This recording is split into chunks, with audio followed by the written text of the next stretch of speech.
Mimika, ketegangan antara kepentingan pedagang lokal dan pedagang non-Papua kembali mencuat di Kabupaten Mimika, Papua Tengah. Ketua Solidaritas Mahasiswa dan Masyarakat Timika, Somamatei, Yoki Sondegau, secara terbuka mendesak pemerintah Kabupaten Pemkab Mimika agar segera merealisasikan Peraturan Daerah Nomor 4 Tahun 2024 tentang perlindungan dan pemberdayaan usaha mikro kecil dan menengah UMKM orang asli Papua (OAP). Dalam siaran persnya yang diterima galeripapua.com pada Rabu tanggal 24 September tahun 2025, Yoki menegaskan aturan itu harus diterapkan agar dunia usaha OAP memiliki ruang berkembang tanpa terpinggirkan oleh dominasi pedagang dari luar Papua. Saya Yoki Sondegau, aktivis mahasiswa dan selaku Ketua Solidaritas Mahasiswa dan Masyarakat Timika, Somamatei, menegaskan kembali kepada pemerintah daerah Kabupaten Mimika agar realisasikan Peraturan Daerah Nomor 4 Tahun 2024 tentang perlindungan dan pemberdayaan usaha mikro kecil dan menengah UMKM (OAP) di Kabupaten Mimika. Tegas Yoki. Larangan perdagangan komoditas lokal tidak hanya mendorong pemerintah. Yoki juga melayangkan peringatan keras kepada pedagang non-Papua yang selama ini ikut memperjualbelikan komoditas lokal khas Papua, seperti sagu, pinang, keladi, dan petatas.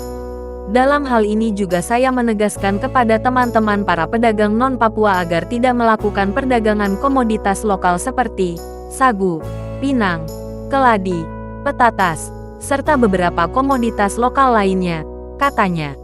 Yoki menilai praktik tersebut tidak hanya menyingkirkan pedagang asli, tapi juga berpotensi mengeksploitasi identitas budaya Papua. Rujukan regulasi, Perda Mimika dan Perdasi Papua.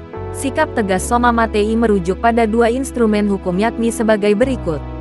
Perda Mimika Nomor 4 Tahun 2024. Regulasi yang disahkan DPRD Mimika bersama pemerintah daerah itu mengatur skema perlindungan dan pemberdayaan UMKM orang asli Papua. Perda ini menegaskan bahwa sektor usaha mikro dan kecil harus memberi porsi khusus bagi OAP, termasuk akses modal, pelatihan, hingga proteksi dari praktik persaingan yang tidak sehat. Perdasi Papua Nomor 6 Tahun 2020 tentang perlindungan pangan lokal. Aturan provinsi ini mewajibkan pemerintah daerah serta pelaku usaha untuk mendukung ketahanan pangan berbasis produk lokal Papua, seperti sagu dan umbi-umbian. Eksploitasi pangan lokal oleh pihak luar tanpa memperhatikan prinsip keadilan dinilai bertentangan dengan roh perdasi tersebut.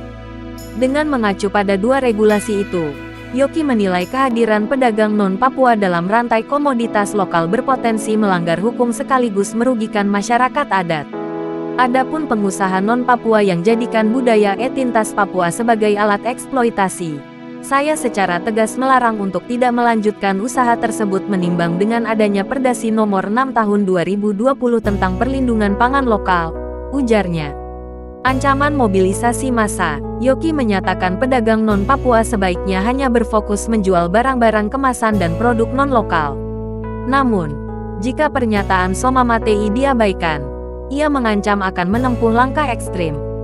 Jika dari pernyataan saya di atas tidak ditindaklanjuti, maka saya Yoki Sondegau selaku Ketua Solidaritas Mahasiswa dan Masyarakat Timika, Somamatei, siap memobilisasi massa untuk melakukan aksi dengan kekerasan untuk membongkar paksa dagangan, jualan yang didagang oleh teman-teman non-Papua terlebih khusus yang menjual dagangan komoditas lokal, tegasnya.